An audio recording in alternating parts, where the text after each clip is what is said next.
Ian Poulter is well known for his Ryder Cup exploits.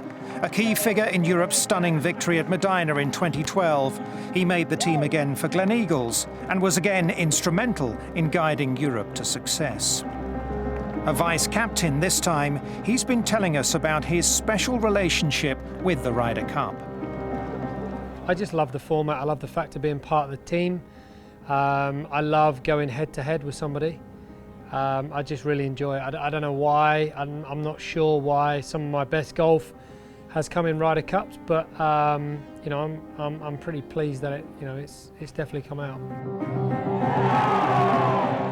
I think that everybody that I've played under, Langer, Monty, Alathabal, Fowler, I mean, they were all great players. So, you know, we've been successful in, and Paul McGinley as well. So, you know, to say, you know, we've had success in 4 of the 5 that I've been part of. You know, it's hard to pinpoint the reason of why certain captains have done exceptionally well, and maybe others haven't. You know, it has to gel on the week, and the players obviously have to play exceptionally well, and you know, it's important for the captain to try and get it right. America's choice of captain for Gleneagles raised plenty of eyebrows. Tom Watson's playing pedigree is unquestionable, with 8 major titles, but many wondered if he possessed the skills required to be a winning Ryder Cup captain in the modern era. I obviously thought that's a big call. Tom, you know, his record's phenomenal, and obviously, you know, I think what they were wanting was for an inspirational captain. You know, it didn't turn out that way. Tom's a lovely guy, and I've spent an awful lot of time with him, and obviously one of the icons of the game that, you know, being a fellow MasterCard sponsor, I've spent a lot of time with him, and he's such a great guy, but it didn't work for them as a team. So, you know, there were certain things that happened during the week that I found surprising. You know, I spoke openly that I found, you know, a couple of, you know, leaving Keegan and Phil out on Saturday for me was a surprise, and it was a surprise to everybody. You know, it was a shame. I mean, kind of, you know Tom, and you know what he's added to the game of golf through the years. You know, you want him to have a great week, but obviously not too good of a week. It wasn't a case of sensing whether they had problems. I mean, Phil Mickelson and Keegan Bradley didn't play Saturday, so there's a problem. I mean, you clearly know that. We all know that.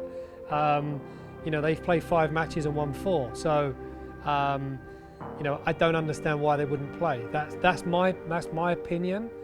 It's not everybody's opinion, but that's just my one. And it wasn't really discussed too much.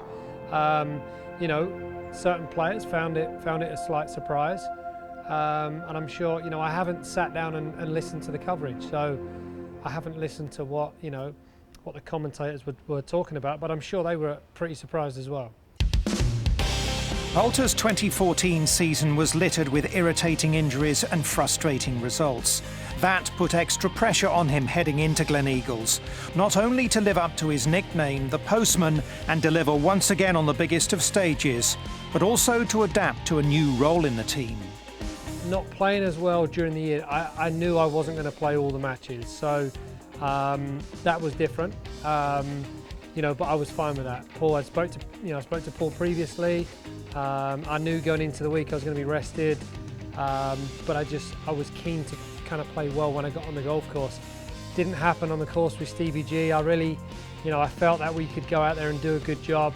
That didn't happen. It was a real shame. You know, obviously that was a big day for Stevie's first Ryder Cup, Gleneagles.